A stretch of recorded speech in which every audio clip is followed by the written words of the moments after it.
Headlines in India are celebrating the nomination of Kamala Harris, the blooming of a Kamal or lotus, they declare. It's being seen as the breaking of a glass ceiling, the first step, some say, towards an Indian American making it to the White House, to the highest level of the American government. But is the cheering a bit premature? Is Kamala Harris good news for India, really? If you looked at her past statements, you might not say yes.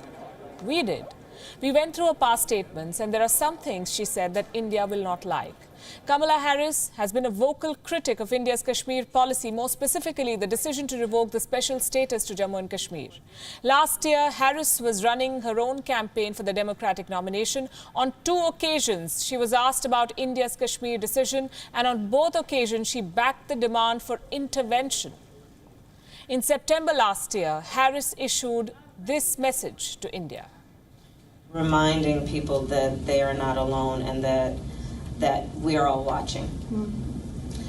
Because so often when we see human rights abuses, whether they be in this country or around the world, the abuser will convince those that they abuse that nobody cares and that nobody's watching and that nobody's paying attention, which is a tool of an abuser. And so that is part of what I would say. We are watching. Harris made the same statement in October. She said, "We have to remind Kashmiris that they're not alone in the world." That statement was reported prominently in Pakistani media. There's more. When India passed the Citizenship Amendment Act, the CAA, some American lawmakers went into an overdrive.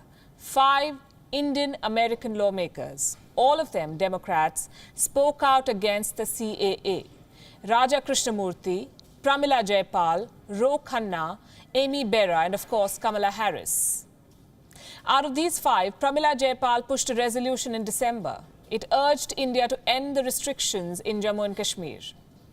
External Affairs Minister S. Jaishankar refused to meet Jayapal during his visit to the US. He termed her understanding of the situation as quote-unquote unfair. Harris jumped in support of Jayapal. And here is what irked India. This was a clear case of selective outrage. While Jayapal and Harris leave no opportunity to lecture India on human rights, they have nothing to say when Indians become the target of Pakistan-sponsored terrorist attacks in the valley. They push no resolutions when Hindus are forced to convert in Pakistan, and they haven't criticized China, even after Chinese soldiers led a brutal and unprovoked assault on Indian soldiers at the border in Ladakh. What does all of this tell us? Is the outrage against India merely a political strategy, convenient positioning? Why do we say that? Because Pramila Jayapal and Kamala Harris have not shied away from making the most of their Indian heritage on different occasions. Jayapal has brought up the point about how she was an Indian citizen until the age of 35. Harris, the politician, is flaunting her Indian roots too.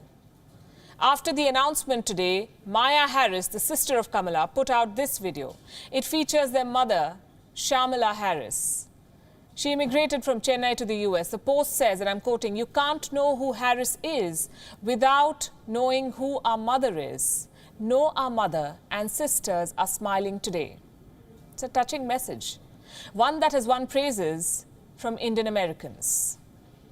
So here's what it is. Kamala Harris is an American politician hoping to win Indian American votes, and there are a lot of those votes. There are 10 million Indian origin voters in the US. That's 5% of the voting population. It's a big vote bank. And she wants that. Until now, she felt no need to win over the Indian government. What she says going forward about India and about Kashmir will be worth watching.